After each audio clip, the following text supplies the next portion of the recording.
Howdy, folks. For the 100th time now, I am Mark. I'm the host of Quick Play for 37 episodes and was the host of 11 and a half minutes to talk about video games for 63 episodes before that. And that totals 100. It still counts.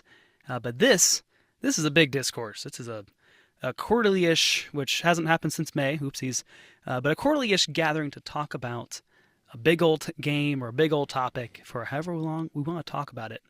And so today, I am joined by, and I'll introduce each of these folks in order of appearance. First off, Jake Martin, who first debuted with this podcast, episode 1. Jake, say hello. Wow. I kind of forgot about that. Glad to be here for episode 100. Look at us. Look at you, Mark. Look at us. 100 episodes. This is great. Thanks for having me. Absolutely. Thanks for being here. Followed up by Landry Smith, my second guest with episode 2. Hello, everyone, and congrats, Mark. 100, that's a huge milestone, man. Oh, thanks. Good work. Thank you. I'm proud of myself here. Next up, we've got Billy Cox, Mr. Episode number 4. Hey, 100. That's all I got to say about that. Well, thanks. Let's go. I wasn't asking for congratulations every time, but I'll take them. But this was not set up. Oh, shucks, guys.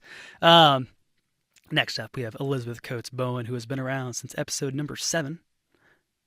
Amazing. I thought I was kind of worried there for a second that I was going to be really far down the line in terms of number of episodes that I joined in on. So happy to hear that it's still in the single digits. Yeah, exactly. And congratulations. Oh, thanks. I appreciate that. Thanks for sticking around this long. Next up, we had Kurt Weisheidt, the Michael Jordan of the podcast, as they say, debuting at episode 23. Kurt, thanks for being here. Thank you. Congrats. Thank you. That's in height-wise. Well, yes. Both tall as well. Next up, we have... I stumbled up because I was just making a joke about your height, and then I realized it was a pun on your last name at the same time. But next up, anyway, we have Jordan Lightheart, who made his gamer chair the guest chair on episode 52. We're not worthy. 100 episodes. Oh, my word. Well, thank you for being here. And then finally, we have Skylar Hinnett, the newest member of our number as of episode 98. Yeah, Skylar, go ahead and say hey. Hello, I'm ready to argue. Perfect. That's what we want coming in here. Skylar's also the honorary. He becomes the first ever guest to be on the episode for 3 episodes in a row. So congratulations to Skylar. Wow. Favoritism. Just recency bias is what they call it. Just because the rest of us started dodging Mark's calls. It's true. Yeah. Well, thank you all for joining me for this not so short talk about video games. Let's get into it. And so this whole podcast thing is about talking about video games, and to talk about video games, you got to ask questions about video games. And so asking questions is what really drives this podcast forward. They're all over every outline. They're in the title of a few, but notably, every episode ends in a question for you, you sweet little beautiful baby listener. With 100 episodes, we have now accumulated 100 questions, and thus we are in the 100 question challenge. And I first thought, let's answer all 100 questions. But then I thought, never mind, let's not do that. 'Tis a silly place. But what we will do is we will have a little random number generator on my phone. We're going to draw 1 through 100 at random, answering the question that was posed at the end of that episode. And we will get through as many as we can. We'll go for about an hour or so and kind of keep this to a reasonable time. And that's it. Any questions before we begin with all the questions from any of y'all?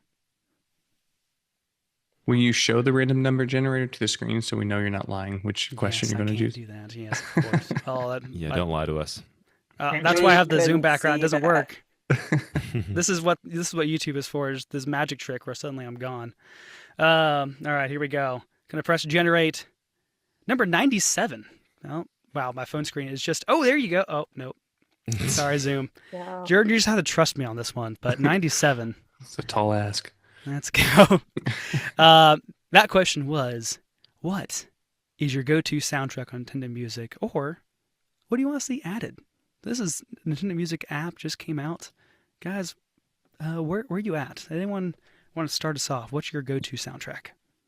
I have a thought. So Yes. Nintendo is essentially copyright trolling the entire world, and they have been for 40 years, and it did come is to argue. extremely anti-art. Like, it is a net bad for the entire industry, for all of society, that they are so aggressive with, keeping their IP under wraps. All this stuff was like freely available to listen on YouTube, and they're taking it down. And just like they were taking down like emulators and stuff like that, like all of that stuff is good. Stealing is good. You should steal video games. That's an official endorsement of this podcast. No. And I would like to know, this is the guy who is owned by Microsoft, so... this is an explicit endorsement. Especially steal from Microsoft is what I'm hearing. It's endorsed. Phil Spencer said yes. He said I could say this. And also, Donkey Kong Country is the soundtrack I'm listening to. Are you actually using the app, or are you just listening? Oh, no. I've downloaded all that stuff illegally long ago. Skylar does it for media. Yeah, it's true. Everything. Yeah, that is a bit. Oh my word, dirty pirate. The joke here is I don't use the Nintendo Music app. Like, I think it's cool. I'm like, oh, Nintendo knows that people like their music, but I just go to YouTube and type in what I want to listen to. And then when that's gone, I'll probably have to resort to my own collection that I've amassed over the years.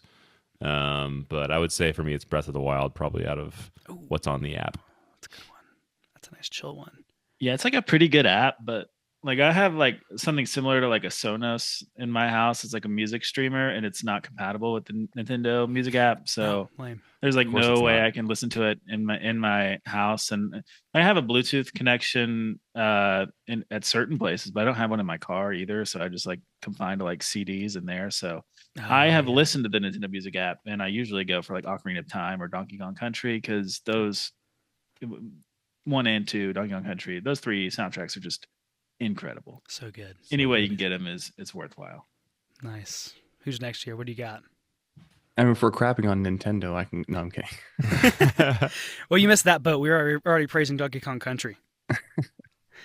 I don't honestly listen to a lot of the Nintendo soundtracks, but if I do, I'll find a lo-fi version on YouTube and just be like Nintendo beats of some kind. And it's like they can't copyright that because it's fair use. So that's fair. Fair enough. This isn't a real answer, but no kidding. The first song that came to mind for some reason was the Twilight Princess first phase Ganon fight, where he's like running around, and these people are chanting, and it sounds like they're saying email. Just remember in high school that song, and so that came to mind. Oh man, I can't even think of that one. How that one? It's like it sounds like kind of like a Gregorian chant. Is that the one that you're talking about? Yeah. Yeah, I know exactly. There you go. I know. A very long time. Jake and Landry are running out of songs for Name That Game music. You can add that one to the rotation. Email. Bill or I was trying to say it, Billie or Bizza. Gonna turn to Billa. Y'all have anything in mind? I've been listening to a lot of the Wii News channel and just all the Wii music in general. Yeah. And then to answer the second question, when are we going to get Smash Bros. Like Brawl? Melee? Just like the intro songs. That is a great question. Ain't no way. The irony of all of I this. don't think we're going to get the vocal for Smash Ultimate. I don't know. Like, that's the irony of all this, is the better Nintendo Music app is within Smash Bros. Ultimate. Yeah, I imagine there's some copyright issues with some of that music, but like with Mario Kart 8, they didn't dump the whole soundtrack on there. So they've already like hand selected certain tracks for certain things. So I imagine Smash Bros. Will come at some point. Though. They have lyrics. You just want Limelight in there, whatever it is. Is it Limelight? I don't remember. Do you remember when Nintendo was it Smash Bros. When Nintendo was like, "Hey, you should put your Switch in your pocket and listen to this music on the go." Yes. Like I believe that's a feature. Like you can like on Smash Bros. It is. You can sleep. I think you can sleep the console and then just listen to it. They showed a person plugging. Able to do that on the 3DS. That makes more sense because that at least fits in your pocket, kind of. No, they literally showed a person sticking a little headphone jack in the Switch and slipping it into their pocket as they go for a stroll about the city. Dude. And that's what they want you to do. Buy the Nintendo brand cargo pants to fit it in. Yes. Yeah, dude. They sell them in the Nintendo store. Switch pants. Bizza, how about you? Do you have any picks here? You know what? I gotta admit something. I never heard of this app. I never listened to music from video game soundtracks. Apparently, I never listened to episode 97 either. How dare you? You should have missing skipped you out. again. My soundtrack of the year, my number 4 album on my Apple Music replay this year was from Tenet. So I guess that's the closest I've got. There you go. Nice. Man, that's fine. All right. For myself, savvy listeners, unlike Bizza, will know that my pick is Donkey Kong Country 2. I love that one. All right. Any final thoughts before we move on to our next question? You say they added Wave Racer at the time of recording this? No, that's fun. Yeah, Wave Racer 64 today. Wow. Pretty good soundtrack. I would have no idea. But I'll listen But to honestly, the announcer makes that music even better. Oh, true. Something like yelling into a tin can. Yeah. And good stuff. All right. Let's generate the number. Number 6 on the other end of the spectrum. Prove it. Where's the 6 at? I was trying to... Oh, it was there. There you go. Very briefly. I believe you. That looked odd. It looked like a notes app. Yeah. This one is also on the other end of the spectrum. So this was with, I think Henry was on this episode, where as a consumer, how do you respond to bad practices and abuse in the games industry? Anyway, that's a nice, light and easy one. What do y'all think? I'm one of the people who completely votes with their wallet and probably votes with the wallet to never buy a game from that company again for probably. Like and when I say anti-consumer, I don't necessarily mean like I think like just bad games, like trying to wring money out of the player. Sure. And as soon as I get that, I'm like, I'm never touching one of your games again. Yeah, just like you keep a little black book and with red names and it crossed out. Yeah, I do the opposite. I just write "you suck" on the money and then give it to them.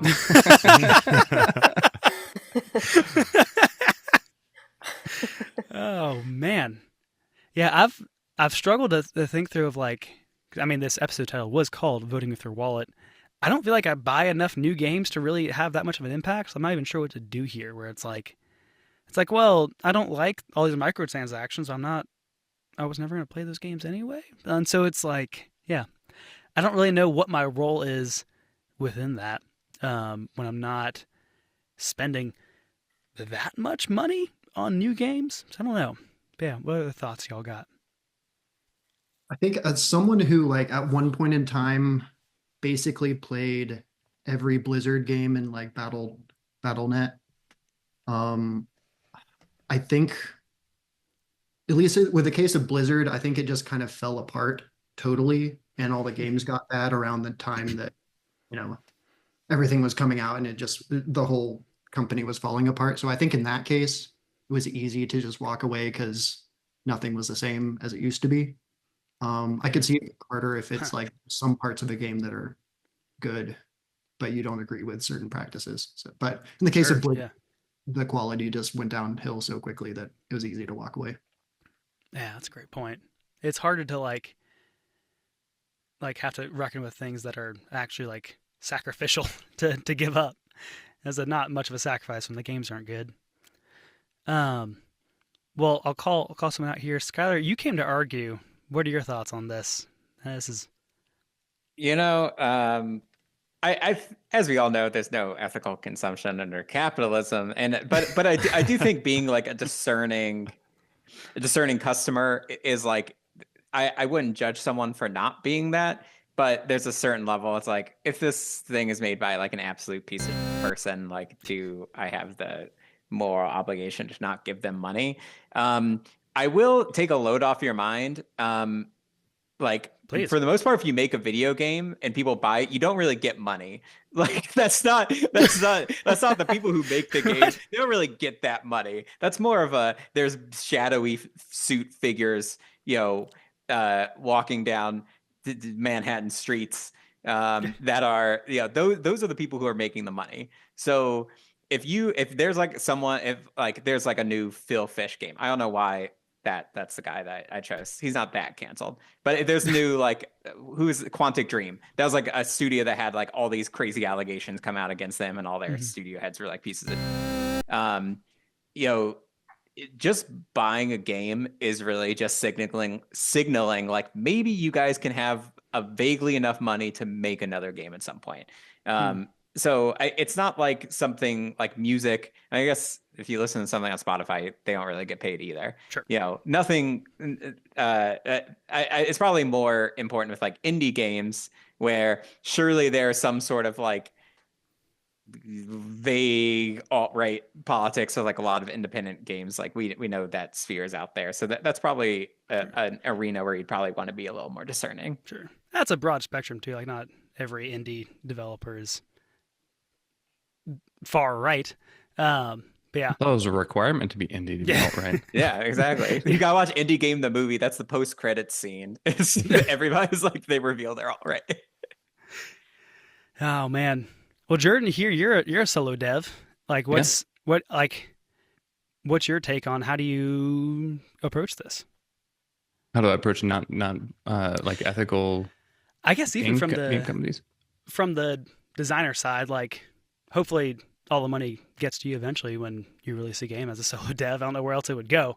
I mean, you have cuts that you send to license on engines and platforms that you have to send a portion of the proceeds to. But after that, you get your money if you make a good enough game. Sure. Well, nice. Any other thoughts on this one? So I'm all for that. Yeah. You would like to get paid. I like to quote my my mentor and person I looked up to, George W. Bush. He said, "There's an old saying in Tennessee that says, 'Fool me once, shame on you. Fool me, we can't get fooled again.'" And that's how I feel like I approach a lot of video game purchases, where I'm like, all right, this last one I don't think was very good, and you guys are doing some weird stuff over there. But then I'm like, well, that game does look kind of cool. I'll check it out again maybe, and I buy it, and then I'm like, dang it, this is the same crap that I was not happy with last time. And I do that a couple times until I finally make the decision to be responsible and not do it again. Like how many so say like a company's lost trust, right? Like they've made some I'll try and keep it PG for YouTube, some crappy game. When do you start trusting them again? Is it possible for them to pull back from the edge? To me it's like if they pivot from the like style of gameplay or what was kind of getting them in hot water in the first place, because I know a lot of people will try out new methods that are popular for monetization or whatever, so like battle passes and other free-to-play tactics and just things that are kind of scummy, and then they basically make no money, everyone hates their game, and they realize that was a bad idea, so then they kind of pivot back to maybe what they were known for, and like, okay, we'll just kind of commit to this style of gameplay. It's all there at launch, it's a single-player experience. Usually, like if they kind of have that approach after a dud or a failed attempt at squeezing money out of people or whatever, then I'm like, okay, you guys at least tried something here. Fair enough. Yeah. It's also, you would kind of hope. I mean, this is still a sad trajectory, but you'd kind of hope like there's enough justice in the world, which I'm not one to necessarily believe that in this side of heaven that justice will always be done in the way we think it ought to be.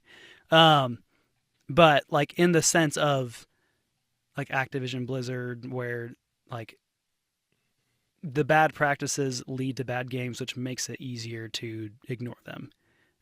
Which is also, seeing the downfall of Blizzard is a huge blow and like lamentable.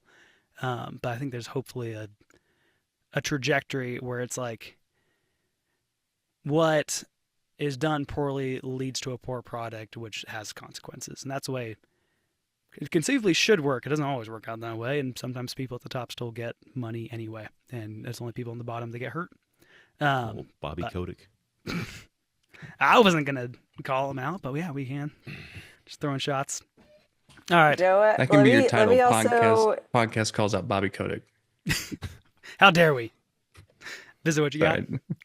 I was going to say, we got someone on here who is responding to bad practices in abusive games industry, Skylar Hennett, leading the way, unionizing video game workers. So, that's not from the consumer side, but he's like, I'm in so much trouble. Yeah, no, it's true. I am a known union organizer. You can Google me. And yeah, you should organize your workplace if you work in any industry. Fair enough. Well, nice. Yeah, I was trying to bait Skylar into saying that. So thank you, Elizabeth, for pushing them in. Anyone else got any final thoughts here before we move on to the next question? This is a weird question in general for me because like Mario got really bad with the new Super Mario Brothers, but I kept on getting them. Like Pokemon just keeps on getting bad, and I keep on getting them, and I keep on getting Fortnite's like latest seasons. I have a problem. I guess I'm just bad game is still game I'm comfortable with. I appreciate Jordan just dropped in the chat. That's why we play Power World instead, which is exactly what you did. Oh, exactly. I played a lot of Power World. Still playing a lot of Power World. Well, I think you have. And that's bad too. I'm going to admit it. It's bad. It's so good. Bad.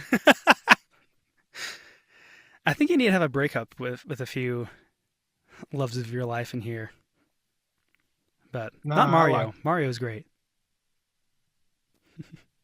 All right, well, I'm going to press the button for the next question. It is number 15, not too far up the way. This is a good one. Do you want to see it really quickly for everyone? There, I'm invisible. There you go. You can see it. You had 3 frames. What is your favorite card video game? This one. Okay, let me start this. Oh, my goodness. This was also a Henry one on Marvel Snap, but yeah, go ahead. Okay, Balatro, I'm sure a lot of people's going to say that. The game sucks, but my Pocket is amazing. Get on there every day, open your packs, play it, enjoy it. But no, real shout out. There's like a 2-team developer, and I said this in a podcast before that I was in, but like they took the Digimon trading card game and like put it on the computer. And it's just these 2 guys, and it blows everything that the Pokemon company has done with both of their apps out of the water. And just phenomenal stuff. Nice. And that was all Digimon? Was that one? Yep, that was Digimon. Interesting. I feel like that didn't really. I have not seen much about that. But the Digimon card game online? Yeah. Power World instead. You need to come hang out with me on Friday. Oh, fair. That's true. Yeah, true. Digimon theme song, man. So good. My vote is Inscription. Oh. Love that game. A little twist one. Only like the first part of it is really a card game because eventually it just becomes like weird. It's I'm sorry, but I mean really, I think Inscription, the first act, like that game is so unimpeachably great, and then it just slowly becomes worse over time. That's sort of the problem with that game. Oh, bummer. What part gets worse for you? Just like the new mechanics they add, like as it progresses, or yeah, in the story. We can do a side Inscription pod, right? A spoiler cast. Yeah, sure. I don't know. I don't like that game very much. I thought it was a genius. I love like them tying it into this weird. Like the whole thing was just. I like how it kind of it breaks as the game progresses. Like the mechanics get weirder and weirder. Like I thought that was a good tie-in. I love that. Billy's just showing off his Digimon collection as we're talking. There you go. Yeah, I do have an answer. Told me that it was a video format, so I'm just gonna do it. You're just gonna do it while we're all talking. Keep going. Well, nice. Yeah, I do have an answer that someone can say like that game sucks to me, just to be even. Slay the Spire. I just sort of permanently have like a Slay the Spire window open. I've done like every single run 100%, like every difficulty. It just takes forever. It's like the way like old guys play solitaire on their computer is like how I play Slay the Spire. It's just constantly going. Nice. Just a few rounds. I just see how this run goes. That's the way I've been with Balatro all year long. I'm just constantly playing that. Now that it's on my phone, it's just It's absurd how much time I spend on that game. I love it. Every single minute I've put on it. It's probably it should be my game of the year, but I'm probably going to go with Astrobot instead. But yeah, I finally beat like the highest ranking Annie on Bellatra, like the gold level. And yeah, that was an accomplishment. Nice. I know eventually Bellatra will get me. Oh, go ahead. Yeah, it's good. And now I just have to do it for all of the like 15 decks. But man, didn't you say at one point that Bellatra made you a worse poker player? I've had the worst poker year. I play a lot of poker. I love playing poker. I've had the worst year probably in the past like decade as far as like winnings go this year, which is unfortunate, but it's still fun. I love the idea of you like in a full game, like $30 in the pot, you're playing and you're just waiting on some sort of like modifier to pop up. You're like, all right, I am running this deck right now. I need those jokers, man. Yeah, no, it's like it's honestly like I'll be crunching the math in my head like a normal poker game, and it's like I'm just like hitting blank spots. I'm like, oh no, like because I'm so in tune with the Bellatra math now. It's just it's really messing with my head. So you say you're telling us you count cards when you play poker? Not necessarily. There's some formulas to it. Yeah, sure. Yeah. It's been Bellatra pilled. Formulas sound like counting cards. No, well, it's a lot to get into, but no, I don't count cards. Any other card games out there that you are into? Well, this is adjacent, but TCG Card Shop Simulator. I've seen that. I'm so embarrassed to say I put in like 60 hours this year so far on that. I would expect nothing less from you, Billy. I'm so proud of you. Don't be embarrassed. That game looks sick. No, I hate those games. That's the bad thing about video games. I'm sitting over here and I'm like, dude, this is time wasting, but you can buy the packs, open the packs, and then sell the packs. What more do you want? That's it. I did speaking of opening packs, I got my nearly 2-year-old son really into Pokemon trading card game Pocket, where he just wants to open the little pack. And he's very bad at it, so he needs me to trace his finger. But now it's like, man, I'm probably gonna buy him a Pokemon like card pack for Christmas or something, and that's where it starts. Pokemon got me. I'm getting my son into Pokemon against all of my better judgment. Here we are. It's a free app. Was my downfall. You are the product when the product is free. I'm sorry to say.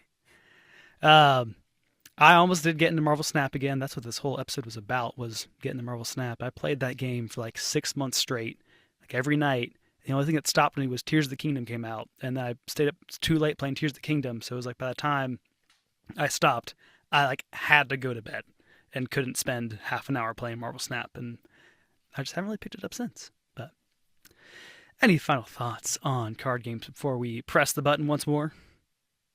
So I think for me, actually, Legends of Runeterra would be my favorite card game. I think so. It's very similar to Magic the Gathering, except they added a lot of interesting things that I think in some ways made it better for a digital game. They kind of revitalized a lot of like League of Legends characters and like fleshed out the world, which I thought was really cool. I never played a ton of League. Oh, interesting. Okay. I thought they like did really well at just fleshing out the world, and they actually, ironically, they were so generous with all the free to play stuff that they ended up having to shut it down because they gave away so many cards and stuff. So I don't know how I feel about that, because they kind of shot themselves in the foot with that. But yeah, you could get so many cards and play so many things. It was the exact opposite of, like MTG Arena and stuff like that, where like you're either have to spend a ton of money or like just grind for stuff. So I don't know what they could have done differently, but I appreciate the game for what it was. And I think it was the most fun I had playing a card game. Nice. Very nice. And so, but it's like, it's gone now? You can't even get it? There's like the PvE stuff, but they stopped major development on it. It's practically gone. Man. Dang. Well, RIP in peace. Now we got Jake also showing up as Pokemon cards. He turned up a sticky note. I couldn't read what it said. I'm just holding up random on my desk. It's a gift card to Blue Fox Cheese Shop. That place is legit. We got that for our Christmas party. Oh, real quick shout out to Cards Universe and everything, mobile card game. Holy crap, that was addicting. It was like Marvel Snap for me for 2 months. Nice. Well, while Billy keeps on showing cards, I'm going to press the button again and move on to our next question. It is number 57. That was close. Oh. What'd you get? Oh, you guessed 44. I saw that. I didn't know what 44 was for. Yeah, I thought you were just doing some weird math. I didn't know what that was for. Now I finally got it. Okay, this one's a little niche maybe, but this is, did this year's games measure up to what you expected? This was in 2023. This is the very end of 2023. I had done Metacritic Golf for the whole year. So, what do y'all think of 2023? That is such a wild question. Wait, sorry, 2023 or 2024? I can't even remember. You want to talk about last year's games or this year's? Last year's games, actually. This episode came out on December 13th. We're nearly there. A year later, 2023. Talking about Metacritic Golf from 2023, all the different games that came out. I can even pull up what came out on those. Because didn't we all start off 2023 expecting nothing but Tears of the Kingdom, and then it was Berserk after that? Yeah, 2024 kind of the same way. Best games from 2020. Oh, here's the most rare card I have. We had Pikmin 4, which is an absolute delight. That was one of my favorite games on the Switch, period. Tears of the Kingdom was way worse than I expected it to be. It's like a huge disappointment for me. Super Mario Wonder was pretty great. Yeah. Dave the Diver. Hogwarts Legacy, I thought was a really great game. Oh yeah. Despite like all the was fantastic.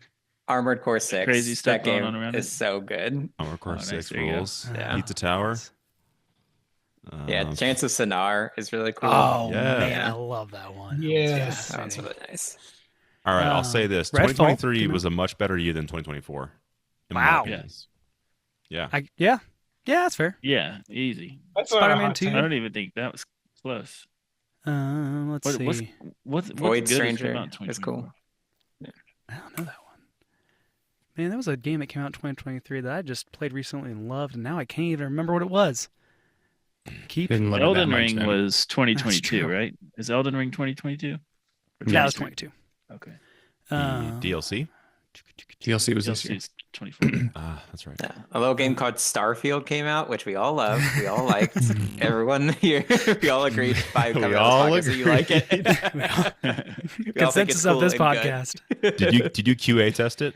I'm not gonna I don't want to field any questions. You can look at the credits. I'm in there. Yeah. Well, hey, I haven't played it, but from what it looks like, all the physics were sick. So you definitely tested the crap out of that stuff. That's great. Yeah. If you like it, I was the most important part of it. And if you didn't like it, oh my God. Smart. I like that positioning. I just need to be loved. That's it. Metroid Prime Remastered came out in 23 also, which was so sick. That was revisiting my childhood. That was great. True. Nintendo had a great year in 23. Yeah. Tears of the Kingdom. That was a big one. Formula 1 2023 was notably a lot better than 2024, so you got that going for it. You mean I was thinking of Formula Formula 1. Well, nice. Any final thoughts on 2023? That was the spicy take we got, was that 23 was better than 24, but maybe not that spicy because it might be right. What a year. What a time to be alive. Wow. All right, I pressed the button. It's now question number 19. This was my most popular episode. But do you think leakers are reliable? That was when I tracked Nintendo leakers for a year. And that episode still, because Jeff Grubb retweeted it, that was still far and away my most listened to episode. Wasn't Jeff Grubb like 70% accurate? Yeah, I also only made like 4 actual leaks, quote unquote, and 3 out of 4 came out. The rest of them were like stuff like Samus Hunter, and that was before PRO was a thing. There was a few ones that were just like they'd made dozens of leaks, and it was like 40% correct or 30% correct. Yeah. This is a hard question to answer in this context because I think leakers all point towards something happening, but they're wrong like 90% of the time. There was that one leaker that was right about Nintendo for like a year straight, and they finally got him like a few months ago. Finally got him. Yeah, is that it? Nabbed the guy. I would say the GTA 6 leaker was probably reliable. Truth. Oh, wasn't that the whole thing of like Rockstar had a bunch of data? No, this was a guy who went in and screen recorded his dad's computer on his phone and like filmed it and then leaked it and then showed it online. So that one was reliable. Then that's when Rockstar had to announce it early and like put out their trailer. I think like almost a year earlier than they were intending to. Interesting. Dang. Wow. Bummer. Kurt, it's anything about Silk Song, I would believe it and be disappointed. There's depends on the type of leaker. Hypex for Fortnite, he does a really great job. He's very reliable. So like everything he says, I think is going to happen. But he's just like getting into the game code. So is this like a double-edged question though, Mark? Because in reality, if there are people that have been trusted with confidential information or have gone in and stolen confidential information, then I would say that they're not reliable individuals that I would trust with my anything else. You know, like I don't want to trust these guys. Ooh, that's a great point. Unreliable entirely. Well, every night I go to bed and pray that the Final Fantasy IX remake is real. That's really the only thing that I think about. Please, Lord, let this be real. Oh man, I'm trying to think of. I think we have less issues with leakers now that like Puro and everything's gone, and just people making speculations constantly. Yeah, I've actually that whole process of like tracking leakers and like tracking their claims and stuff, that actually really made me jaded to the whole thing. I used to like actually love it. Of like, man, I love the inside information. I love knowing all this secret juice on the inside ahead of time. And then it's like, I mean, I think I just rather know it when it gets announced. And like, yeah, I became pretty frustrated in the end by the whole concept. And even like Jeff Grubb is a guy that I follow and like enjoy the content that he makes, but his like, I kind of annoyed when he like makes leaks and stuff because it just feels like that's the bait on the hook. And I feel like you've got better stuff than just this worm squirming on a hook. But yeah, what do y'all think? I think like story leaks are the one thing that it sort of rubs me the wrong way because it's always like here's a green text that's the story beats of the game, like here, and it's often said in such a way. I think you saw this with like Suicide Squad Kill the Justice League. I mean, Last of Us 2 got it really bad, where essentially there is like a distinct, you're breaking down the plot into, let's just say 10 beats. And you don't really have any sense for like character or pacing or dialogue or any of that. And it's essentially basically like, what if someone was trying to leak like the 10 surprises in a Marvel movie? So you're not really consuming the art, but a lot of people who don't actually play games, they just like to participate in discourse, sort of like use that as a barometer for how good or bad a game is. And it sort of does a disservice to like the entire idea of why we play games. Like if there's another question on here, which I really hoped that we were going to get in a number generator, which is like, would you play an abridged version of a game? Because I think, you know, I've taught kids and been around kids who like, they don't even play games. They just watch YouTube. They watch Let's Plays and like probably now would watch streamers play games and just pretend that's like, yeah, I played it because I watched a streamer play it. It's like not the same thing. Right. Oh, kind of like how I watched a streamer play Hollow Knight. That's not true. I actually played Hollow Knight. Yeah, Path of Pain, you got to do it yourself. No, I don't want to. I didn't do it. I got the bad ending and I was like, I'm done. Do it. I'm over it. Any of your thoughts on leakers or leaker culture or whatnot? Me. Great. All right. We're done with leakers. Let's press the button. Oh!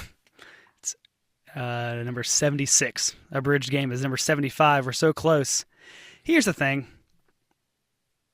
Do you want to answer number 75? Number 76 is, what are your highlights from Summer Games Fest from this year? Yeah, skip that. I don't remember the highlights. Does anyone want to answer that question real quick? Do you have any things that pop out? Who remembers Kojima showing up? Did he show up in Summer Games Fest? Maybe. Was that the Death Stranding 2? That was last year, or 23. Oh, wow. Man. He shows up on my Twitter feed every day. He's very active on Twitter. What a guy. Overrated. Right. Well, there you go. Another hot take for you. Let's bump the number up just a little bit. Skylar, would you play it in a bridge game? I mean, I get the appeal because we live in a world now where games have increasingly gotten much bigger. And if you have a normal life, I mean, a few of us have talked about having families, friends, loved ones, and it sort of becomes increasingly difficult to be like, am I going to be able to drop the hundreds of hours into like Final Fantasy 14, or am I going to be able to grind out different things 100% like every Yakuza game or something like that? And no, not really. I don't think any of us have that level of time anymore as adults.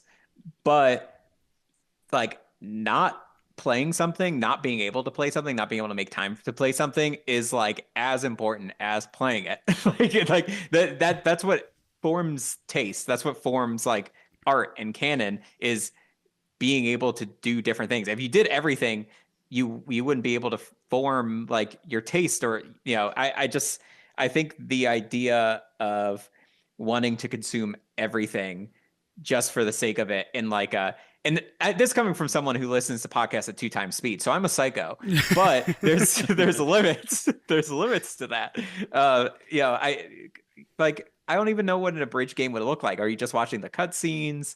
Are you like, is it like an emulator where you're like playing Pokemon on 5 times mode because Pokemon was made for children to occupy their time while their parents like argued? Like I don't know what that looks like.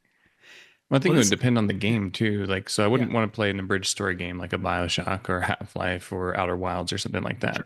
But like an Assassin's Creed that got rid of like all of the BS open world stuff, and it's like, okay, we're just going to hit the story beats, and you can ignore this fluff that's in there to make the game go from the 20 hours that it was to the 40 or 50 hours to get through the game. Like, I would absolutely like prefer that devs limit their scope more and make a more compelling experience. And if that's an abridged game, then I would rather play that. I think that's what, like when we did this episode, I believe we talked about like how it would be cool if there was some kind of level selection in an open world game, like, or like a mission selection where you could like in a traditional like Assassin's Creed or Breath of the Wild could like jump to different, scenes or something like that. But I can't remember how I answered this question when I was on the episode, but I'm fascinated by the question. I just know that like, even when I was a kid, like, they had those abridged classics like that you could read, and that always never sat well with me. Like I never enjoyed those because I just felt like I wasn't getting the whole story. And I know that that's the way that I would feel if I played an abridged video game. I just would feel like I was shortchanging myself, even if it was like skipping over the most grueling or boring parts. So I don't think I could personally do it, but I think it's a cool idea. Sure. Yeah, I remember this. Oh, go ahead. Oh, I think for me, there's certain RPGs that I would love to have. Like, this is more like gameplay, like cutting out an element of gameplay, but like, I love like Dark Souls and all those games, but I tried Monster Hunter and there was just too much like RPG fluff for my taste. Sure. Like I just wanted to skip to, you go on a hunt and you fight a monster. I didn't want to deal with, like all the, like really all the gear and just level up and all this like kind of fiddly stuff. I don't want to do math. Gross. Yeah, exactly. So like I wanted to know like my loadout is good. I just need to get good and, use this. And so I would love a version of that game where you just fight the monsters and the RPG elements are taken care of. So I could see certain like expansive games like that. If I could choose to cut out certain elements to focus on other ones, that would be cool. I don't know if that's exactly abridged necessarily, but that is like you just described Shadow of Colossus. Oh, true. That's kind of fair. Although Shadow of the Colossus is also a game that I wish had a lot cut out because it's just let's run through the empty space for a while, and I didn't like Shadow of the Colossus that much actually. for more than that. It builds the atmosphere. It also builds character. It builds character. I think it builds character to play slow games. I think slow games are cool. It's just the same thing over and over again. Like the microwave hallway in Metal Gear Solid 4. There should be a game that's just that. You're like walking really slow the entire time. Death Stranding. Yeah, Death Stranding rocks. Death Stranding is the greatest game of this century. It's so good. Wow. And it's just slow. It's just being slow. Like it's so cool. You are in a unique minority, I think, when you say that. I don't think I know. The one minority I'm in. I know people that love that game, and I think it's actually gained more traction like over time. I think people like are appreciating it more when it first launched. But when I answered this question, I said yes. I want abridged games, or at least the ability to sort of like chapter select and sort of bounce through like the experiences. Like if I know like what I've already like. If I've already hit the main story beat, it's like I don't need to grind it out in the forest now for 2 more hours to level up to go to the next spot. Like I know what that's going to feel like and what that's going to look like. I'm good to just go to the next area. And that is really more of like a time constraint thing. It's like give me the critical path that gives me the full story. That's my like ideal scenario. I don't need as much of the grindy min-maxing stuff anymore, because like I can go down a deep rabbit trail of min-maxing and like looking up guides and trying to like spec every single build for like any kind of RPG that I'm playing, and it kills like how much time I spend in a game. So I think a bridge could be good for me sometimes. Yeah, I think for me I don't know, I think as I've been listening I've been going back and forth, but because, if I think about like watching an abridged movie or reading an abridged book, I have a reaction against that. But I am thinking about how, I didn't grow up playing a lot of the video games that are considered classics today.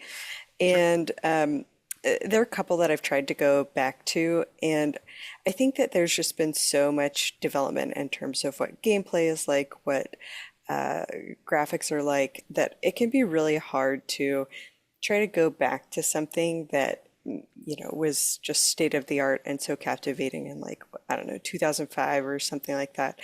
And so I think I would appreciate a way to kind of get a taste of that without having to devote dozens of hours to playing a game that I'm not really enjoying. So I can kind of get a sense of the history and the importance without having to commit all that time. Where I'm like, there are other video games that are more recent that I would probably more enjoy spending time doing. Yeah, that makes a ton of sense. Even just kind of getting like the Criterion collection of video games where you can kind of just peruse through and get the core bits of each. I think there's so many like JRPGs that actually maybe try, but those games are notoriously beefy, and I don't really enjoy them all that much. But I think someone put together like a line of classic 10-hour RPGs. Like if I could play like all the Final Fantasies like with 10-hour versions, that would be pretty sick. And I feel like it wouldn't be hard to do either, because there's just a lot of grinding in a lot of those old school JRPG games. So yep. Yeah. I think how I answered the question too in the original podcast is like, more so than a bridge game, I'd rather games scope by default be a little smaller, and then there be like the director's cut version of the game. That could be an option, that sounds good. Which those here in game development might be thinking like, you hooligan, you have no idea what you ask. But it would be kind of like, I'm really enjoying this. I want to take my time. What else was like maybe planned for this game? And maybe it's still in not like ship-shape spot, but like, spend more time in it, see what's behind the scenes. I'd enjoy that a little bit. Like it. Any final thoughts on abridged games?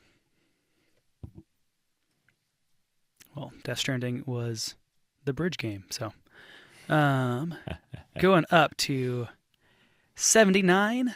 This was a Landry Smith episode. Which reviewer is doing criticism really well? Landry, do you want to start this one off with our kind of critic of honor?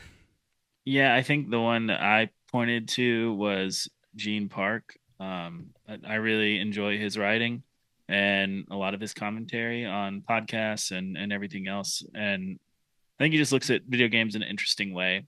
I also really like this guy's not a critic, but I like the way he looks at video games and kind of taught me how to look at them differently. And that's Game Maker Toolkit on YouTube.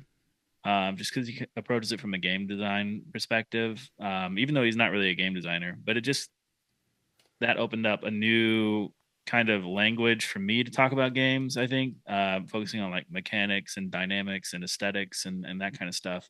But I personally believe that video game criticism is in a pretty like shallow place, and I think there needs to be a lot of evolution in it, and there's a lot of room for growth, especially if video games want to be taken seriously as like a real art form and kind of grow out of like their. I mean, it's probably always going to be a commercial art space, but I don't think I personally don't. Even though video games are like my favorite thing in the world, I don't consider them high art, and I don't know that there's an example of video games as high art. I think most of it's like lowbrow kind of commercial art. I don't think it's a bad thing. It's just I think that criticism can really help push it into that level, because I've never had an experience with a video game that I had with like some of the classics of literature, the classics of film, like East of Eden, like changed my life. A video game like The Last of Us was an impactful experience that I think had an incredible narrative with a lot of really excellent themes that I love to explore. But like, I just don't think that there's, I don't think they're equatable on a lot of levels. There's not like the philosophical kind of like life-changing truths in other mediums that video games have explored, in my opinion. That's fair. I think to video games credit, like I would probably agree, it's not the high art ceiling for books is a lot higher, but at the same time, like books are not also technological achievements in the way that games are, and that's just a whole extra layer. I guess cinema is probably the better. Sure, but even then, would be a better comparison. Yeah. When I was in undergrad, I went to a talk that Ken Ralston he was speaking. He was one of the head writers for like Morrowind and Daggerfall and Oblivion. He eventually left Bethesda and Skyrim. This was long before I worked at Bethesda. But I asked close personal friends with him. Yes. Yeah, close personal friend, Ken Ralston. I think he eventually worked on like Kingdoms of Amalur or something like that. But I had asked him if gaming was capable as an industry of producing like a totemic achievement in storytelling. So like, would gaming be able to ever make a Citizen Kane or Tokyo Story or an Infinite Jest, or just something that is like across all mediums recognized as like a truly great piece of art? And he got really mad, actually. He was pissed. He was just like, Morrowind was that, first of all. But it wasn't necessarily like he was saying that it's like the game that I worked on was that. But he was saying that because of the technical both limitations and like sort of like uplifting nature of like the way you interact and the way game stories have to be told, that like we have told a lot of very complex and beautiful and sophisticated narratives. They just don't seem that way because we view them through a very different lens than we would if it was just presented to us, that sort of like just presented to us like a dish at a restaurant, which I'm not 100% sure if I believe that, but I do find that argument compelling, that because of the sort of interactive nature of games, the degree of difficulty in storytelling is so much more difficult. Yeah. Well, that's the same thing that I would actually agree that I think that we have hit moments like that, but it depends on the game. Like I would not call no offense to Fortnite, but I wouldn't call Fortnite high art. I would call Outer Wilds high art. Like I really would. Like I think it's an impactful game that if you haven't played it, if it doesn't affect you, you might be a little bit psychopathic. It's just it tells a phenomenal story with it. And I think that one of the problems that the modern games industry is running into is that we are trying to create a Citizen Kane or Oscar-worthy type of story instead of like leaning into the benefits that this medium provides. Like games are not movies. Like they are not books. tell those stories that games can do. I think Morrowind did a good job with it. I think the closer you get into the player having impactful experiences and interactivity with the world, the closer you're going to get to bringing it to the bar of high art. Mm-hmm. Yeah, I like to see more of that too. Like, we talk about what critic is doing really well, but also games. Worthy of what critic? Like, well, sure. I mean, this is exactly what we're aiming for this episode, but like, it's like a good critic needs a good something to work with too. So that's I'd love to see games kind of dig more into that, and that's what I'm hopeful for too. Any more thoughts from anyone else here on this question? I think I may have mentioned it in the last episode, which is funny that I've looked like a real fanboy, but Tim Rogers is sort of like, I think a really thoughtful mind in terms of one, having a extremely deep knowledge of video game history and mechanics and the way video games work, because he was a video game developer, which is something that we probably need more of as, in critics, because a lot of like film critics are, really, really invest in the history of film and maybe even make film. So we probably need a little bit more of that. But I think he also sort of gives his reviews like a heavy dose of like very personal, like video games are like how you experiencing them in the world, especially when we're going back and reviewing old video games. He has like a review of Final Fantasy VI that makes me cry every time I read it. It's so good. That's such a good call out. I love Tim Rogers, but he really, I mean, correct me if I'm wrong. He's basically like the JRPG space is like his domain, right? Does he do anything else? I mean, so he has the action button. They're like videos and they're huge long essays. He's done one on like Doom, Last of Us, Pac-Man. He's working on one on LA Noire right now, but they're just sort of really deep. I think his one on Cyberpunk is like a choose your own adventure 8-hour video.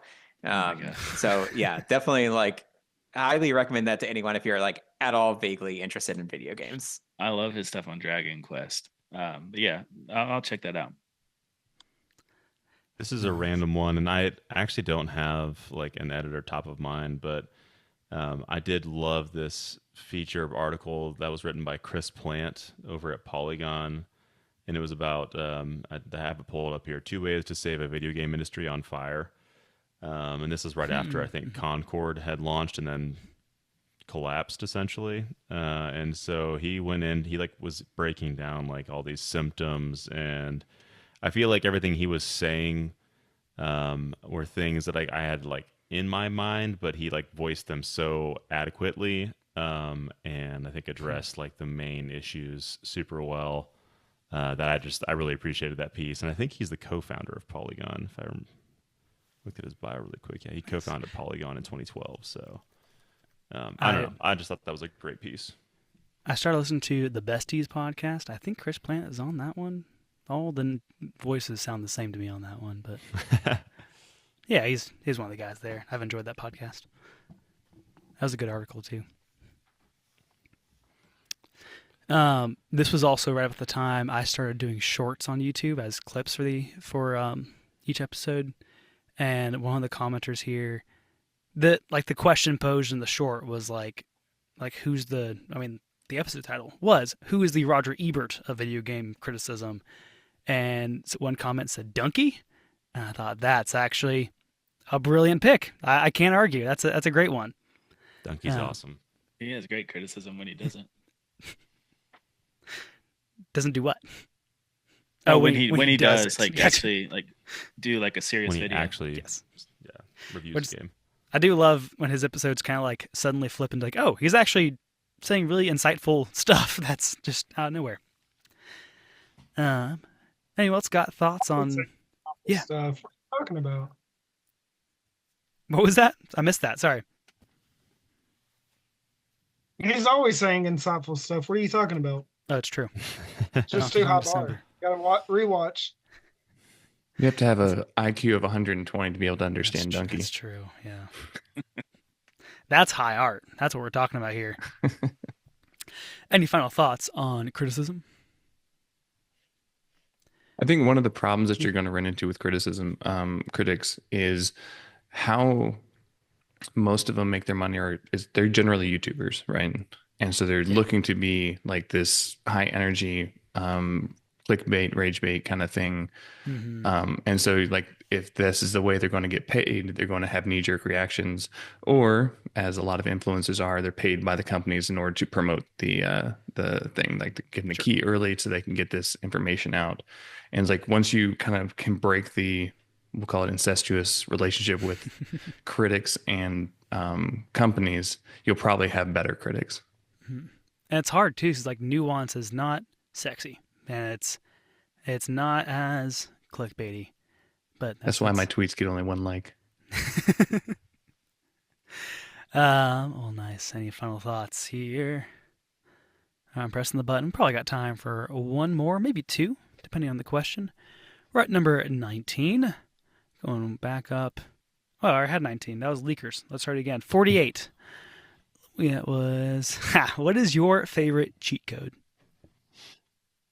It's hard to think of them off the top of your head.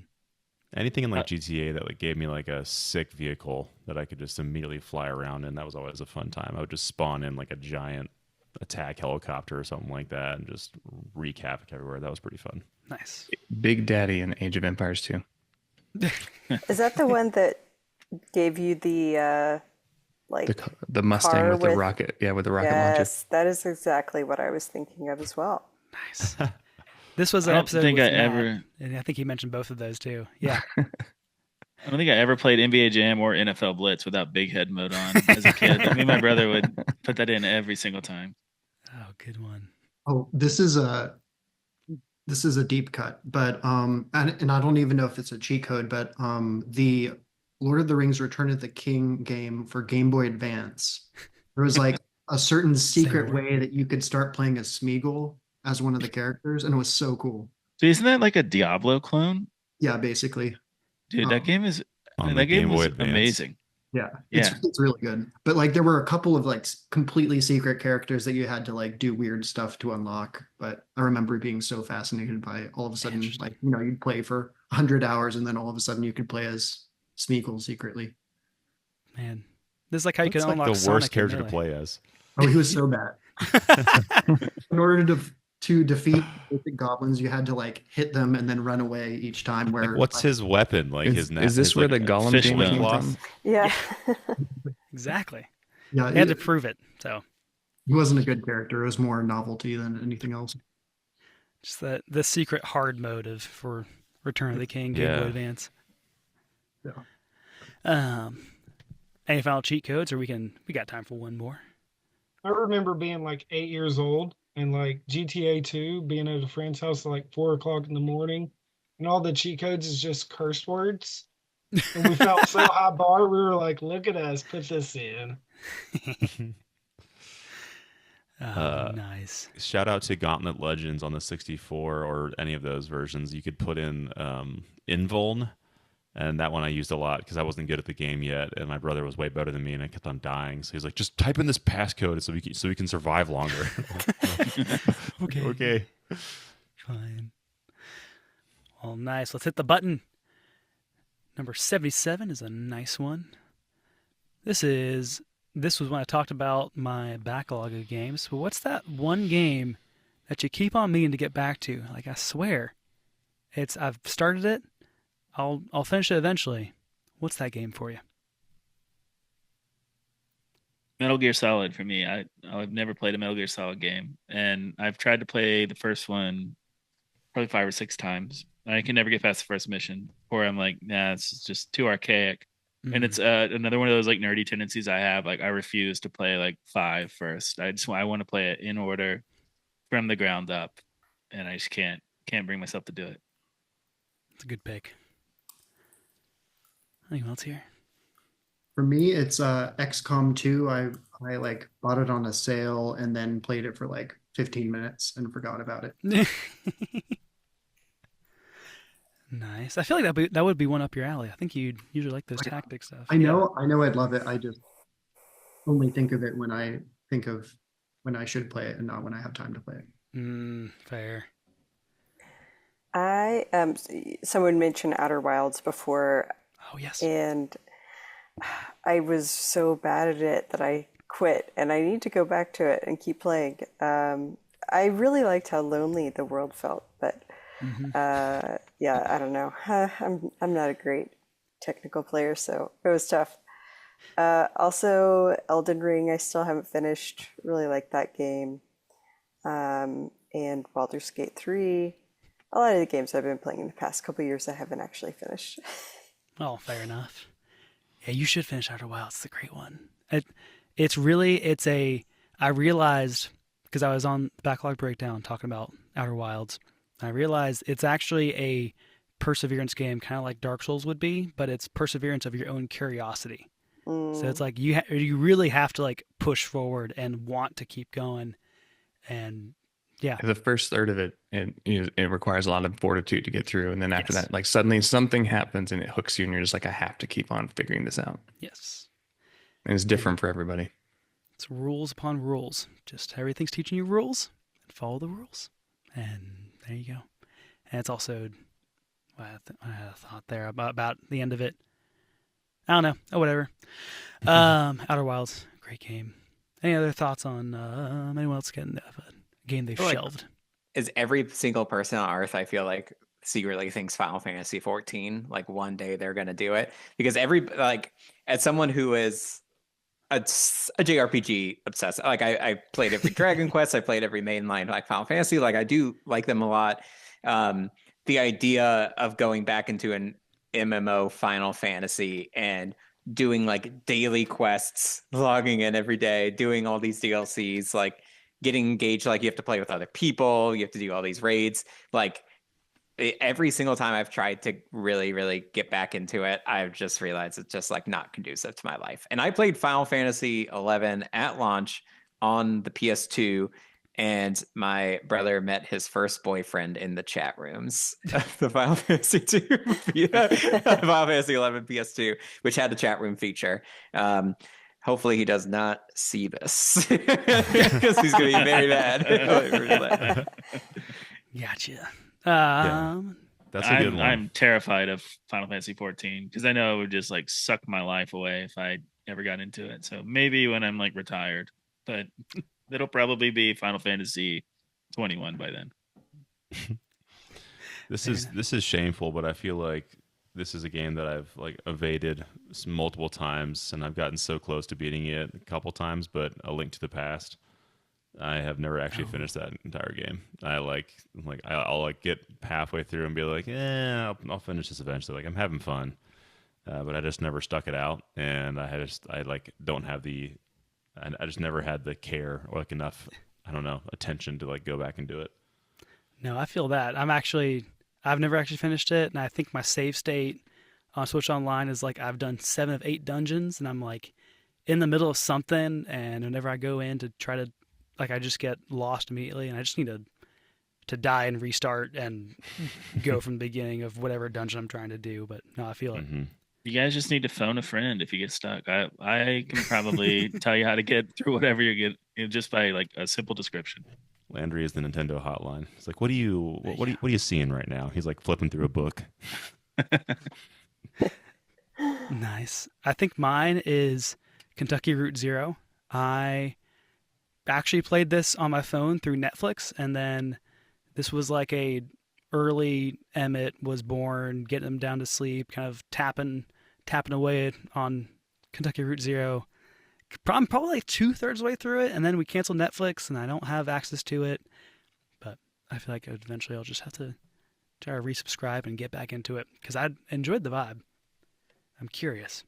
I think it's on Xbox Game Pass, which I'm obliged to plug. Contractually obligated. It's funny because there's like 5 questions on here. I was looking and I thought it was a bit. That's like, does Game Pass suck? Would you miss Xbox if every employee of it died? Like, it just seems really targeted. I was praying we would get one of those questions. Oh no, miss Xbox if it disappeared. Yeah, Skylar, there's a whole lore of this where I bought an Xbox, loved Game Pass, found out it's like this doesn't really fit my habits anymore, and just I kind of like did captain's logs throughout a year and a half of like me going through the process, eventually deciding Game Pass is not for me, and I'm going to sell my Xbox, and I bought a Steam Deck, and now here I am. So that's why there's a billion questions about Xbox. There was like one episode where he was like walking too, like the whole thing, like looking back at it now, sounds like those little recordings you find in video games. Audio logs. Wow. Wow. Yeah, beginning to look at the old clock. I might have to go actually. Oh no. Well, funny you say that because our time is short here. But before we go, we have one final lightning round to honor what came before. This will be a lightning round of 11 and a half questions. We'll keep it short. We'll answer quickly. We'll answer I can't say the word succinctly. There we go. I said it. And we'll just take the question at face value. Like, just don't question the question. Just go with it. It's fine. And don't ramble. I'll mute you. And we'll keep moving forward. This is like 10-second answers. We're flying through. As we run through them, the first person to think of an answer, speak up, and then I'll cycle you through my Zoom screen, going clockwise, I guess. So, if you're ready, or you're not, too bad. We're starting anyway. Question number 1. This has the longest setup of all the questions, so be patient. But you can own and easily play any game released before today for free, but you can never play any games released from here on out. Do you take the offer? Oh. Yes. All right, Billy said yes. Jake said what? I'm confused. Ask the question again. So you can play any game for free, like no hiccups, everything's there, original hardware, any game you want. It's free.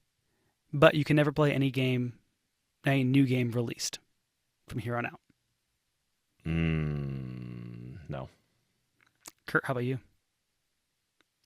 No, I think if I could experience all the joy of all the games at once, maybe not at once, but like just in general, had time to play all the games, then maybe. But Sure. Fair. I think it's more of a time thing than a money thing. True. Yeah. Biz, how about you? What do you think? I think no. I think my limiting factor is more time than money. So, yeah, I think I'd like to be able to play past games and future games. There you go. Landry, how about you? Probably no. If I could have like a giant ass collection of like complete in box everything that's ever made, sure, I'll take you up on that. But otherwise, no. Jordan? No, I think the best is yet to come. Oh, wow. From a little indie developer called LuxCore Studios. Hopefully. And Skylar, how about you? What do you think? Like I said, I steal stuff, so that doesn't really apply to me. It's all free anyway. Yeah. It's all free. Oh, man. All right, number 2. Who is your go-to character in Mario Kart? Princess Peach, because I'm a woman. Wow. Landry, what do you think? Donkey Kong. Good. It's a classic. That's mine too. Jordan, how about you? Yoshi. Good. Skylar? Dry Bones. Oh, good one. Billy? Yeah. Princess Peach. Wow. So progressive. Good for you. Jake? That guy. Good one. Kurt? Yeah, I'd go Shy Guy, but I don't know what color I'd pick. Oh, Black, always. I always like doing Black Shy Guy with the Mercedes. It's cool. I'm sad no one picked our Nintendo Me as your token character. That's true. Mine's too big. It's not the small body type. Too slow. All right, question number 3. What is the best chip?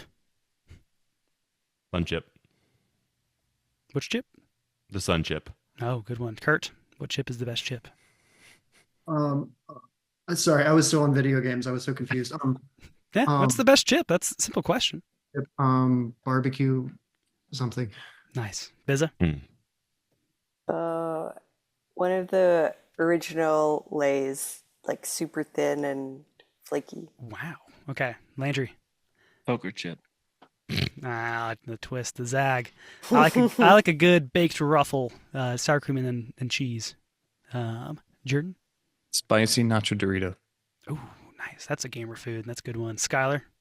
I was going to say, I feel like poker chips. I was going to say microchip because it makes those classic video games we know and love playable.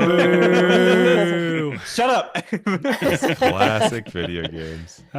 Billy? Sun chips. Nice. Yeah. Beginning on the sun chip. All right, question number 4. Nintendo 64 or PlayStation 1? N64. N64, easy by a mile. Okay, that's Jake and Lynch for N64. I would go that way too. I'm going to skip on ahead to Jordan. Sir. N64 or PlayStation 1? N64. Nice. Skylar? PSX, baby. Oh, my word. That wasn't the option. Whatever. Billy? That's literally what the PS1. That's the PS1. It's the cool PSX. kids call I thought you said ESX. I don't even know what that is. Like whatever. Like I didn't invent a new PlayStation. PSX. I just thought this was some like the Commodore 64 or whatever. Yeah.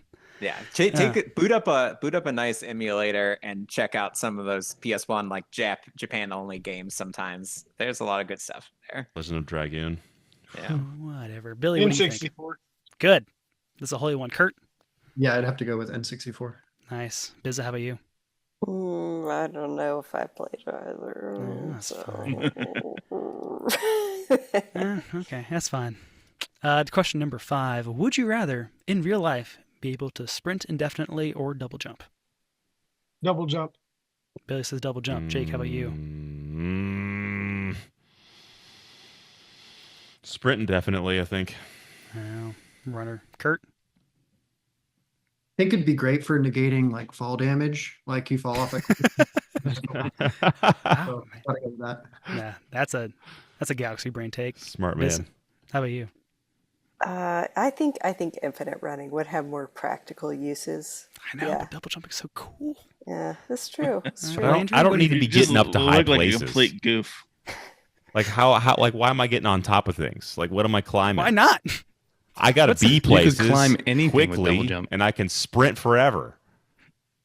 I want to go on a hike. Guess what? I'm going to sprint up that mountain. It doesn't even matter now. I'm there. Whatever. Landry, what do you think? I'll take the infinite running. That sounds nice. All right, fine. Jordan? Infinite sprinting. Just chase after my kids. Fair enough. That's also needed. Yes. Skylar? I don't really get what double jumping does for me in this scenario, because if you've seen my single jumping, like the speed of that doesn't really improve. So it's just like, okay, I'm going like 2 inches now. Like, give me the running. I feel like I could be like a Forrest Gump type folk hero. Nice. That's a great way to think about that question, because if it's like a Mario style jump, maybe you consider it. But if it's just my jump duplicated, it's like I can't jump. Like it's not good. When I answered the question, that's what I thought it was, like a Mario jump. Because indefinite sprinting, like I feel like if you're voting double jump, you're Mario jumping. That's what I kind of thought, but now we were not supposed to question the question. Let's keep moving. Sorry, Number 6. Sorry. No, it's fair. It's fine. Would you rather be itchy or sticky? Neither. Too bad. Got to answer. It's not the question. Sticky. Being itchy is the like worst. Permanently? Yeah. Yes. Permanently sticky. Permanently itchy. Permanently sticky. It sounds so inconvenient. But I It's guess sort of already sticky, so I'll keep it rolling. We're all gamers here. We're all a little bit sticky. Landry, how about you? Sticky, I guess. Itchy sounds horrible. Yeah, I think I go sticky. Jordan? I hate both of these. I guess itchy. Yeah. Skylar, you said sticky. Billy, how about you? Is it all over? Itchy, I guess. Oh, man, it's rough. Jake, how about you? Sticky. Your answer? Sticky. Kurt, did you answer yet? I could just wear gloves. No, I think I'm gonna go with sticky, but like, could I like climb walls like Spider-Man or something? No. Yeah, it's just like It's like coated with honey constantly. Yeah. Yeah, Sorry. I guess I'd pick it anyway, but that sucks. Yes, that's a good way to think about it. But speaking of which, would you rather have all the powers of a frog or a squirrel? Squirrel. Nice, Squirrel. Skylar. The powers? All the powers Like, of a frog. There's some magical squirrels out there. I'm thinking like World if powers. I was a human and proportionally I had like the powers of a frog, then since I could leap higher, much higher than that stupid double jump, first of all. And also would have a really long tongue. Gross. Yes, I would say frog probably. Nice. Billy, you said squirrel. You still feel that way? Oh, yeah. Nice. Jake, how about you? Yeah, squirrel. Nice. Kurt? Yeah, I think squirrel because you could glide, and I don't know, they like hop so fast. I think your like base speed would be really fast. That's true. Base speed. Super You can sharp teeth too. store Yeah. a lot of nuts in your mouth. That's true. That's why I want all the nuts in Food my mouth. storage. Well, I know which. The question is, sorry, squirrel versus frog? All the powers Frog. of a frog or all the powers of a squirrel? It's a simple question. I want to be able It's your to do some good swimming. Oh, good. Fair. Landry, how about you? Yeah, I don't think a squirrel really suits my body type, so I'll probably go with a frog. I want to be a squirrel, or I'll have all the powers of a squirrel. Question number 8. We are getting close here. When you go out to eat, you can now only eat at one restaurant. And it must be a chain restaurant with at least 25-ish locations. Believably, we're not checking them right now. But everything on the menu is now half off for you. What restaurant is that for you? Cracker Barrel. Wow. Solid. Kurt, you're thinking. You're next in line here, but I don't know why I picked this, but Schlotsky's Deli is really good. But they're hard to Some good find. I know that's sandwiches. not the best pick, but I mean, this is lightning round. You got to go through what you got. Yeah. Elizabeth?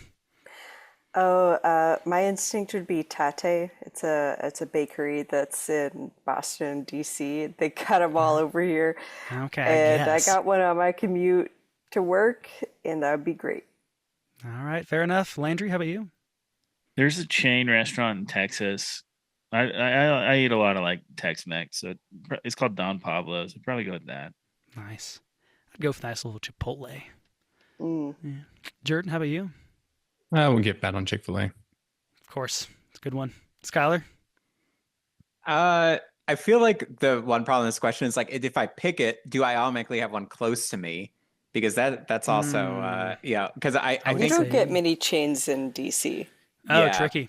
yeah, most of the ones that are here suck. My pick would be like maybe like Ishiran Ramen, which I know Biz and I both had in Japan. Oh, And yeah. that is a really Wow. big ramen chain, and there's a lot in Japan and a few, maybe one in the United States, but it's so good and very, very downable. Nice. I'll take your word for it. Billy, how about you? Oh, it's Taco Bell. Oh, Mm. nice. Good choice. Solid. All right, question number 9. Each U.S. American state has now been personified into a singular person for that state. Which state person do you step into the octagon with and take on in a standard mixed martial arts match? Texas, Wow, bold move. just to beat them up. I mean, can you? That's Texas. Yes, you gotta be pretty confident in your That's tricky. skills. That's a tough I fight. salute you. I'm Vermont. fighting Vermont. Yeah. Yeah. Yeah. I feel like Wow. yeah, Texas has got some brass knuckles, probably. Apologies to both my listeners in But I have Vermont. enough hate to beat some brass knuckles. This is a standard mixed martial arts match. You can't be bringing that in there. There's no Sky- holds barred. Skylar, how about you? Well, one, I would love to be in the war. I don't think I'm allowed to. I don't think Biz is either because we are not, live in a state, which is a great Wow. miscarriage of Little justice. sore subject there. Yeah, obviously No taxation politically without motivated. representation. Yeah, it's on our license plates. It's a black stain on all of American democracy. Get out and vote, guys. We all know how it does so much good. But yeah, I would probably fight Pennsylvania, and I like Pennsylvania. I'm an Eagles fan. Go Birds! But there's just like something about them that just rubs me the wrong way sometimes. And I think it would be like a sort of brotherly love. Philadelphia. Like we That's what it would is. fight it out and then like hug after. Like it'd be like that movie Warrior or something. Ooh, good But it one. would be like a really like I would be crying tears and it'd be like a slow motion anime. But then at the end we're like respect. We handshake. Yeah. Nice. Billy, you said Vermont. Do you still feel that way? Oh yeah, Nice. they're weak. Jake, you feel similar about I Vermont? said the same thing. Yeah. No, there ain't nobody up there that knows how to fight. Man, They all got too much money. They're on cocaine and they're skiing. They're not doing anything else. well, Noah Kahan would have words with you. Is he from Vermont? New Hampshire? Whatever? Who knows? Kurt, do you have a state you want to fight? I think like Minnesota. I think it'd be really chill. Yeah. No, not chill at all. Actually, those guys are nuts over there. Watch out, brother. Oops. Oh, Elizabeth, how about you? This is a hard one. Maybe I'll fight Alabama and all the people that were mean in high school. There you go. Personal You're out for vengeance story. revenge. Yeah, out for blood. Landry, how about you? I'm gonna approach this from a curiosity standpoint. I don't know anyone from North Dakota, so I'd like to just see what they're personified by. So I'd probably go with them. I would lose, but I would fight Florida just to get a few licks in, and they would beat me up. They're too strong. Yeah, Florida man would absolutely win. Yeah, I know. I'd be doomed, but I gotta go in for the nobility. Are you easily concussed? I don't know. You He look. does have have not been infinite concussed sprint yet. unlocked, so It's my double jump. I'll take them Oh, yeah. down. All right, question number 10. What name, what game, what are you playing? Gotcha. Juked you. What are you playing? Metaphor ReFantazio. Nice. Ugh. Kurt? What's that? You say ugh? Into the Nah, breach. just kidding. Nice. Elizabeth, how about you? I'm playing Fortnite. I said the name earlier and I can't remember. Lumberjack something. Log Lumberjack Builders Heroes. too. Oh, of course. Lumberjack Heroes. Of course, Lumberjack Heroes. Landry, how about you? I'm giving Elden Ring a second try, and I'm loving it so Ooh. far. Wow, okay. I've been playing some Donkey Kong Country. Jordan, how about you? Rocket League and a small indie game called Seer's Gambit. Nice. Skylar, how about you? I'm playing an old game called Devil's Daggers. It's just a fun little time waster. Nice. Billy, what are you playing? Pokemon Pocket. Of course. A good one. All right, guys. Question number 11. Where else are we out on the internet? Jake, you want to start us off? Yeah, mostly these days just Bitcast. You can just find me there, posting, talking about video game stuff too. Nice. Kurt, how about you? I'm sometimes on this podcast. It's true. Nice. Elizabeth, how about you? Just lurking, appearing on Quick Play. As one does. That's about it. Yeah. Nice. Landry, where you at? Yeah, I'm on Bigcast as well. I was gonna say nowhere, but that's not true. I'm on Bigcast, and also I'm like flirting with what's that app called? Like Blue Sky, maybe Yeah, that's Oh. the like Twitter alternative. I've created an account and Nice. I have deleted it like 3 times, and then it opened it back up. And I can't decide if I want to go back into the internet or not. Yeah. There's just now conservative Twitter and liberal Twitter, and it's just Twitter and Blue Sky. Jordan, how about you? Real Jarnod on Twitter or luxcorestudios.com if you want to go to the website. Nice. Skylar, how about you?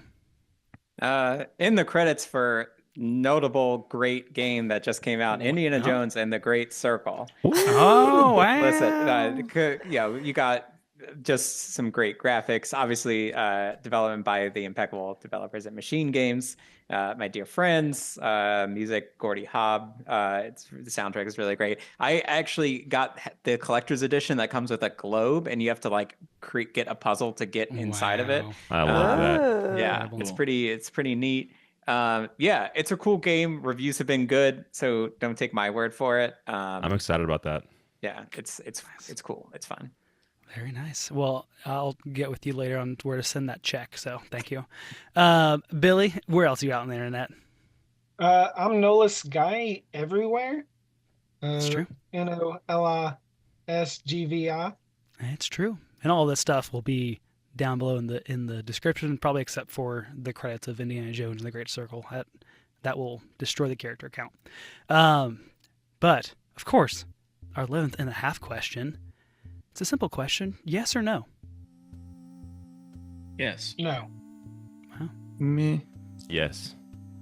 Yes. Kurt? What was that? I think What's it's that? a diabolical yes. Kurt, yes or no? Answer the question. Yes. Skylar, did you answer yet? I'm gonna say yes. Nice.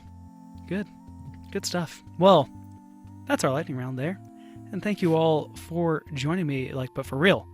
I am incredibly thankful for all of you who have joined. And this is, I want to get a little sappy real quick. This is mainly an outlet to talk about video games, and it's something we all have in common, which leads to just even deeper conversation. And all those connections and all those conversations have fostered friendships, and there are some that I've had for a very long time. Like, I've known Kurt since 2008, and I've made new friends through this podcast, like Skylar, who I met 2 weeks ago. So it is incredibly meaningful that you would all take time to be here for this podcast, but even just being here, for taking time to be a part of this as a whole project. So thanks for all the short talks and all the big discourses, especially for y'all 7 here joining today. But one final quick special thanks to everyone who's been a guest. I'll list them out, order of appearance. Jake Martin, thank you. Landry Smith, thank you. Jonathan Moore, Billy Cox, thanks for being here. Henry Alvarez, Elizabeth Ghost Bowen, thanks for being here. Parker Deal, Reed Northcutt, Justin McGee and Matthew Pilkington of Watcher Gaming, Adrian McRae of Redirect, Nate McKeever and Josh Brocklow of the Backlog Breakdown. Thanks especially to those guys for all their support. Matt Intaman, Kurt Weisheidt, thank you for being here. Tyler Bowen, Nick Porch, Jordan Lightheart, thanks for being here. Dalton Fuller and Skylar Hinnitz, thank you for making time and being here. I did skip one because it's an extra special thank you to my wife, Sarah Erickson, who I love very much. She's been incredibly supportive. She is graciously tolerant of me doing this while she's putting a toddler to sleep. And she is an incredible conversationalist in her own right. Even when I'm talking about video games and spend like 2 hours trying to explain what happened to Concord. So she is the best and my favorite out of all of you. I'm sorry. All right. Well, finally, thank you, you sweet little beautiful baby listener, for listening in. You can follow us on the major podcasting services or watch on YouTube. You can press all the good buttons if you liked the conversation. You can find us on the proper socials at Quick Play Pod and let us know, what question would you ask someone to talk about video games? But that's it for Big Discourse. I'll come back in the next year probably, and well, yes, I will come back next year. I might take a quick break for Christmas, but that is all the time we have for today. Thanks. Bye. There we go.